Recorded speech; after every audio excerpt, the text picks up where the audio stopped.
Hello, and welcome to Season 5 of Lightwork Presents Everything is Connected.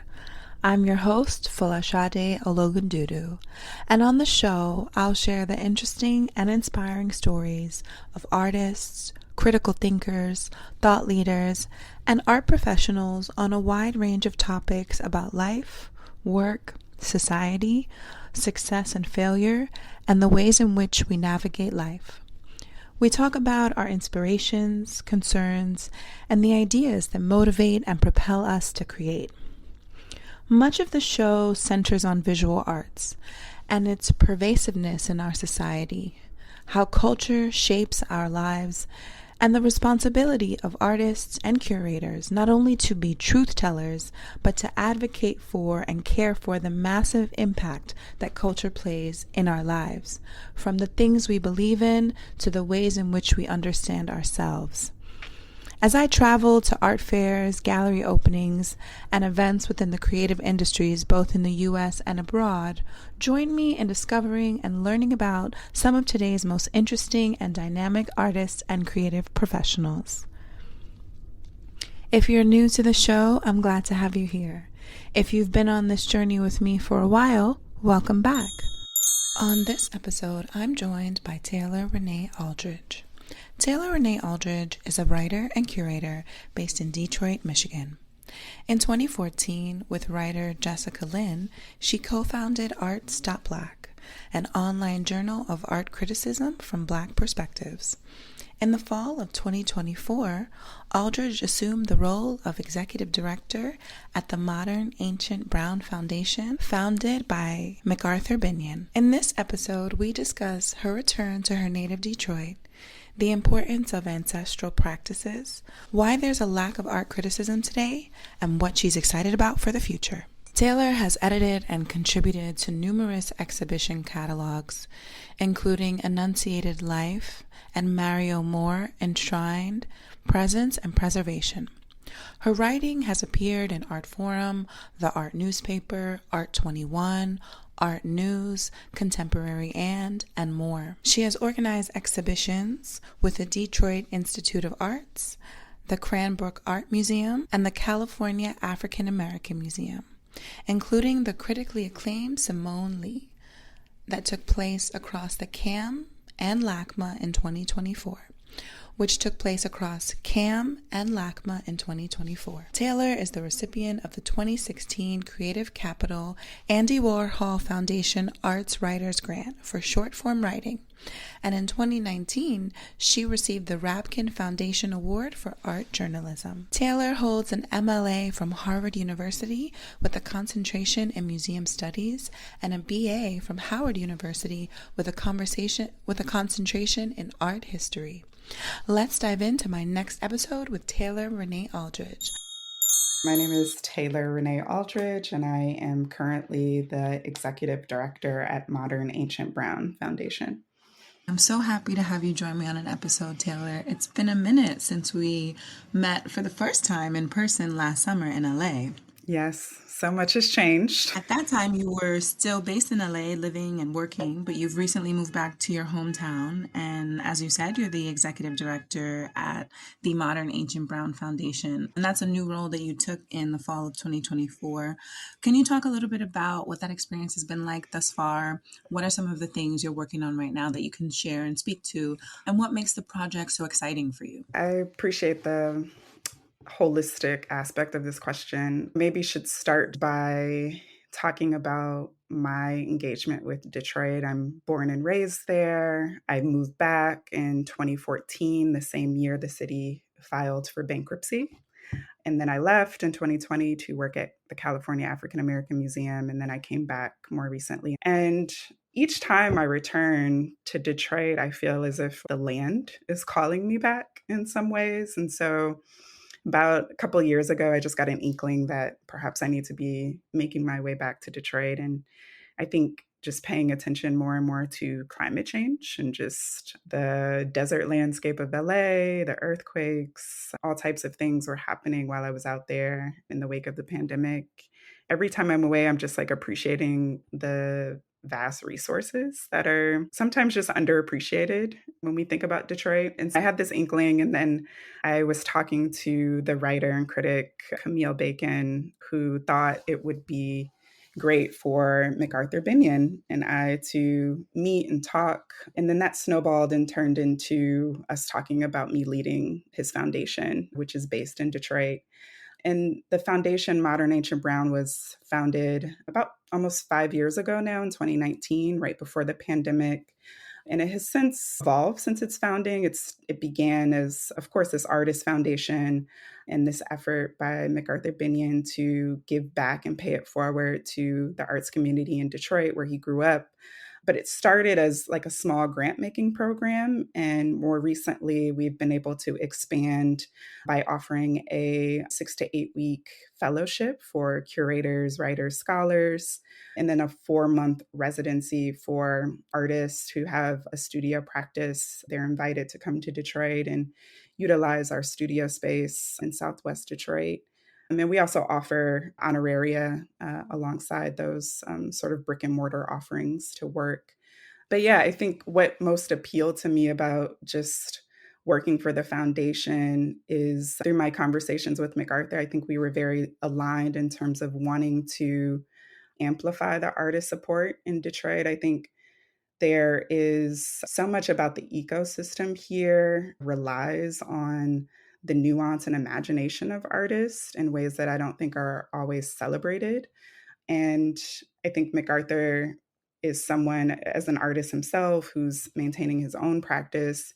He really understands the importance of having dedicated time and discipline and space to explore artistic practice, similar environments for the artists in Detroit. So it feels really good, especially in this moment, to allocate resources to living artists, people of color, queer folks, women, Indigenous folks in the city, and continue to figure out ways to provide support to the immediate community here. Yeah, definitely. That was a really meaty response, and it helps me to think about a lot of other potential jumping off points in the conversation. I would really love to go back to this remark that you shared about feeling the land calling back to you and being away from home, being away from your roots, having something maybe spiritual or metaphysical kind of Mm-hmm. communicating with you about this return to home. And I wondered if you could speak a little bit more deeply about how that sensation impacted you. And of course, we know that it spawned the return to your Mm-hmm. roots and to returning to Detroit. But what were some of those feelings like, if you could put those into words? I think it just begins with a little voice. I have an ancestral practice. I am constantly leaning on my ancestors to guide me through this plane, through this dimension. And so I feel always connected to a higher power, some divine being. And I really trust that intuition and take heed to it when I get these signs or these voices that come to me. Sometimes the voices are like, they're less esoteric and very clear. And so around the time that I felt this little gut punch, if you will, to return home around 2023, my younger only sister told me shortly after that she was pregnant and would be giving birth to my first and only nephew. And so it was just like all of these things coming together, these opportunities that started to surface through the professional space and also the personal space. And then this intuitive calling that was really persistent within myself. And yeah, I think it's not lost on me that I moved in September, and there's these fires that a lot of my community in LA are contending with and experiencing a lot of loss at this moment in time. And I am very gratified that I got out in time, but also there's this part of myself is still very present in LA, if you will. And I think I'm just contending with this idea that I was able to get out in enough time before this tragedy happened. But LA having had such an indelible impact on me is really significant and worthy to note. But yeah, I think it's very intuitive and very spiritual and just requires a little bit of slowing down and going inward and having some self awareness to hear that land speaking to you and letting you know when to move. That's such a beautiful reflection, and it harkens back to a lot of things that I felt personally as well. When you spoke earlier about that clarity in terms of that voice, like not being esoteric, but being super clear, I started thinking about like the periods in my life when I've been on the road driving. It may be late at night or early in the morning, or it may just be at a particular time of day, and something is saying to me, don't go down that road. And then like later on, I might find out that there was an accident or a fire or something happens on the news. And that feeling that you are truly being protected and guided. And at the same time, you can feel this overwhelming sense of empathy for people who are like to speak about getting out in time and to describe it in such a way. And I think to still, in this particular moment while we're recording, the fires are still burning. And I think that is just such a, I'm just happy that you shared it and spoke about it in that particular way, because I think that connection to spirit and that connection to ancestry is something that's very prevalent for me as well. And switching gears a little, but still within this topic, I'd like to talk a little bit about some of the things that you shared about MacArthur and about the recommendation of connecting with MacArthur through Camille Bacon. And as you brought that up, I was thinking about the importance of being held by people who see you, who are open to build bridges together. So much of the things that I've experienced in my career and where I am currently today is because somebody put their arm around my shoulder and spoke to somebody else highly about me and vouched for me. And it's almost like we all have a responsibility to each other to do that with each other and for each other.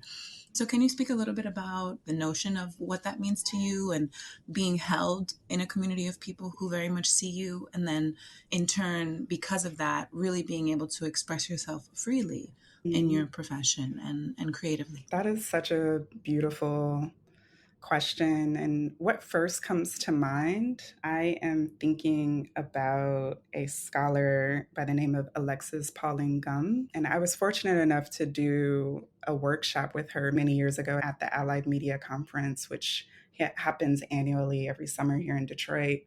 And one of the things she shared with us, honor our ancestry and honor spirit through a writing practice. And what she said to us is that every time we enter a room, every time we travel somewhere, we are bringing in with us all the people who have impressed upon us or poured into us or started or rekindled a relationship with us, particularly our ancestors, our mothers, our fathers, our sisters, people that have given to us in some way, enter each room with us by our sides.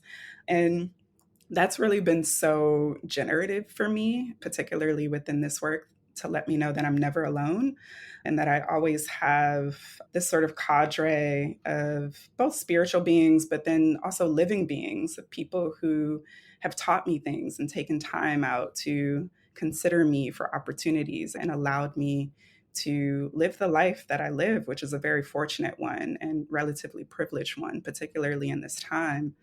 And so I think, to say all of that, I see my work at Modern Ancient Browns coming full circle within my overall arch of a career. This return of coming back home for the second time, me coming back with a lot more knowledge and resources and even more expanded network and community. So what we do at Modern Ancient Brown is there's specifically two core programs: the residency for studio artists and the fellowship for scholars and curators and other types of creative writers. And we just wrapped up the first fellowship of the year, which featured the scholar and poet by the name of Esther Kondo Heller. And they are someone who is doing deep research on transcribing a Black Berlin poet by the name of Raja, I believe their name is. But they're also developing their own poetry practice and have a forthcoming book coming out in March of this year. And so, as a culminating program for their time with us in the foundation, we invited several different poets throughout Detroit, people who are known within this really expansive poetic community here in Detroit. We invited them to come do readings alongside Esther And particularly, Esther read readings from their forthcoming book for the first time. Esther let us know that she was particularly interested in the poetry community here in Detroit and a particular set of artists such as Brittany Rogers and Jasmine Parks. The poet Scheherazade came as well. Karina Fidel, who's also a local poet, was a participant. The room was just very magical. Everyone read for about 15 minutes each, and we spent about 2-3 hours together. There was serendipitously these emerging themes that showed up through everyone's reading around grief, of space, of land, these ideas of maternal natural lineage, maternal loss, daughters. And it was such a beautiful conjuring in ways that we really didn't plan for, but these themes and these ideas just emerged. I'm really appreciative of the space that Modern Ancient Brown provides. We are a particularly experimental kind of foundation where we're just responding to the moment and responding to the needs of the residents and the fellows in real time. And I think that really allows us to tap into something really beautiful and generative in the moment. It's lovely to hear you share and expand on that, and then speak about Alexis Pauline Gumbs and how her work and her point of view and theorizing as a Black feminist, how that is something that you still carry with you, right? Like in the rooms that you're in and in the spaces that you inhabit and in the places that you go, thinking about a certain well of knowledge. I'm tapping into something that predates me, that's before my time, that is in collaboration and in deep community with others. So thank you so much for sharing that. I'd like to switch gears a little and talk about your many accomplishments. You are the 2016 recipient of the Creative Capital Andy Warhol Foundation for the Arts Writers Grant. You also received the 2019 Rabkin Foundation Award for Art Journalism. And in 2014, you started Arts.Black with a fellow writer and scholar, Jessica Lynn. At the time, you created an online journal for art criticism from Black perspectives. And I'd love to dive into the work that you did with Arts.Black, but also maybe before we get into that, we can go back to 2014. What was happening? What brought this on?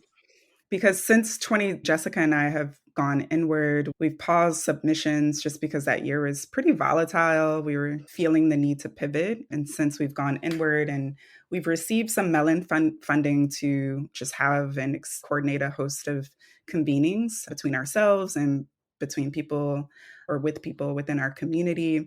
So I appreciate you naming our work at Arts.Black through this interview, even though we've gone inward, but we're still very much active. But in 2014, it was a really pivotal year for me, just as a thinker, as a writer. I was coming out of a museum studies program at Harvard where I was writing about the underrepresentation of African American audiences in traditional museums. And so these ideas of DEI actually were like coming to the fore at the time more and more. But there were multiple things happening that kind of informed the founding of Arts.Black. I had just met Jessica Lynn, who was a museum professional at the time and an arts critic, and we both connected over these desires to read different perspectives in the art world. There was this continued growing visibility of Black artists coming to the fore at this time, which I think we've seen the full breadth and ceiling of that visibility now in this moment. And then at that time, there were just some elder writers at Legacy Publications who just couldn't grasp the work of a lot of emerging Black POC queer folks who were practicing at the time. And so we were actively just having a lot of conversations with artists who were artists in residence at Studio Museum. Jess was particularly studying and thought partnering with people like Sable Elise Smith and Camila Janan Rashid and other Black feminist artists who were like practicing in New York. And I was in Detroit. And what I was encountering immediately on a local scale was these really like harmful and myopic narratives about this city. Like, you might recall at the time, we were facing a bankruptcy and there were a lot of homes that had been foreclosed. And so there was this idea that homes in Detroit were sold for $1. You can get a house in Detroit for $1. You can get studio space for $1. And so I think Jess and I were experiencing this need to create space for counter narrative in ways that just weren't being supported or amplified in larger legacy publications. And so we decided to just start a platform. I had purchased this domain about a year prior, not really sure what to do with it. And we started a Tumblr and we engaged some writers. Actually, Rihanna Jade Parker was one of our first featured writers who I believe they're now a writer for Freeze and a few other major publications in this moment. We just saw a need, saw a dearth in the landscape of contextualizing Black folks, Black artists in the moment, and decided to fill that gap and speak to the nuance that we felt was lacking in the overall landscape of criticism in arts writing. What's interesting is to look out in the field, hear what's happening, see what's happening, talk to people, and then be responsive to that. You spoke about that notion of being responsive earlier, right? That what you and MacArthur are doing and what MAB is doing as an institution and building an institution is being responsive to the needs of its own community. Absolutely. And as you look out into the field and in doing the work that you do every day, but in also seeing what has changed and how the landscape is evolving, or maybe in some regards regressing, what are your thoughts about where art criticism is today? I feel like so much has changed in the 10 years, which I'm sure you can speak to as well as an arts journalist. But I think there are specific things that have really impacted the trajectory of that change. I think just generally the idea of critical thinking and criticism has become less appreciated just in the overall landscape, even beyond the art world and the arts ecosystem. And then I think you have this notion of writing being privatized. There's so many paywalls for a lot of articles these days. I was just trying to read a article by Carolina Miranda, who's one of my favorite critics at the moment. And I think it was an essay that she's recently penned for Atlantic.